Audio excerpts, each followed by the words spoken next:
izin memperkenalkan diri. Nama saya Sulkina dari Wakilia. Nama saya Dina Jaratusita. Nama saya Dea Permanasari. Nama saya Dina Lia Putri. Kami dari sekolah SMKN 1 Purwakarta dari kelas 11 TP2. Kami di sini akan mengerjakan tugas bahasa Indonesia yang digurui oleh Bu Happy. Di sini kita ada di salah satu tempat di Purwakarta, yaitu tempat Gedung Kembar Purwakarta. Salah satu wisata edukasi budaya yang unik dan keren banget. Tujuan vlog kali ini kita akan mengajak kalian mengenal lebih dalam sejarah Purwakarta. Dan di sini juga kita bisa belajar berbagai macam sejarah Purwakarta. Yuk kita jelajahi bareng-bareng.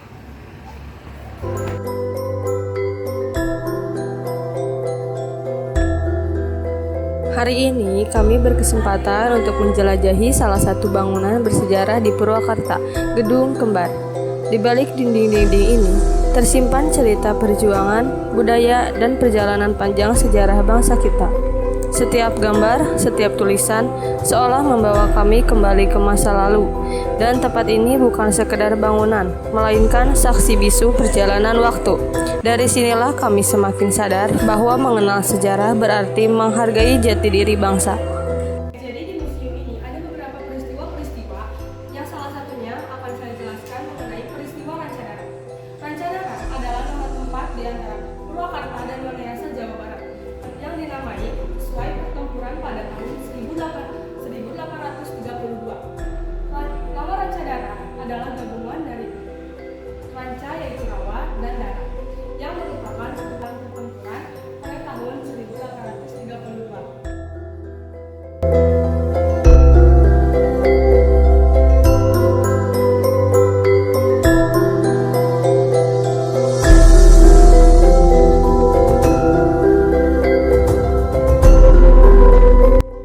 Apakah kalian tahu sejarah tentang Purwakarta masa Hindia Belanda tahun 1800 sampai 1942? Prolog Prabu Ninratwangi. Setelah POC dibubarkan, pemerintah Hindia Belanda datang menggantikan. Keberadaan Purwakarta mulai tercatat dalam sejarah. Ibu kota Kabupaten Karawang yang berkedudukan di Wanayasa sejak tahun 1821. Kemudian bergeser lagi ke Sindangkasih pada tahun 1830. Setahun kemudian Sindangkasih berganti nama menjadi Purwakarta.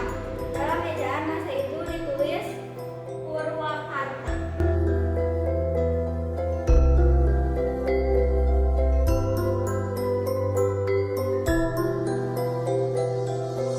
Di bagian ini kita dapat melihat deretan Bupati Purwakarta dari masa ke masa, dimulai dari tahun 1968 hingga sekarang.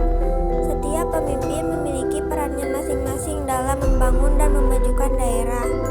Dari masa ke masa, kepemimpinan di Purwakarta terus berkembang, membawa perubahan dan kemajuan bagi masyarakatnya hingga seperti yang kita lihat sekarang. Kebanggaan Purwakarta. Bendungan ini dibangun sebagai proyek besar nasional yang menjadi sumber air, listrik, dan irigasi bagi jutaan masyarakat di Jawa Barat dan diresmikan oleh Insinyur Haji Juanda. Ini ada beberapa foto kegiatan bupati dan wakil bupati.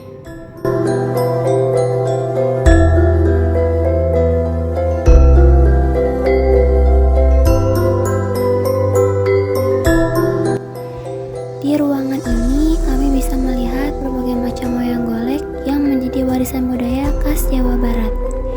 Wayang golek merupakan boneka kayu 3 dimensi khas Sunda yang digunakan dalam pertunjukan tradisional untuk menyampaikan cerita dan nilai kehidupan. Ternyata memainkan wayang itu tidak mudah, butuh keseimbangan antara gerakan tangan dan rasa.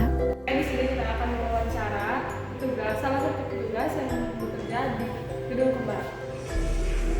Sejak kapan sih museum ini dibangun dan oleh siapa? Museum Dora Purwakarta dibangun oleh Bapak Bupati Dedi Mulyadi pada tanggal 21 Februari 2015. Dan ada apa saja yang ada di museum ini? Kalau isi dari Diorama Purwakarta ini tentang sejarah kata Sunda dan peninggalannya, dan ada juga sejarah tentang kota Purwakarta dari Bupati pertama sampai Bupati yang sekarang. Selain museum diorama, ada museum apa saja? Di Purwakarta ada 4 museum yang dibangun oleh Pak Dedi Mulyadi. Yang pertama diorama Purwakarta, diorama Nusantara, diorama Bali Indung Rahayu, dan satu lagi galeri wayang. Jadi ada 4 museum di Purwakarta. Baik teman-teman, begitu saja wawancara kami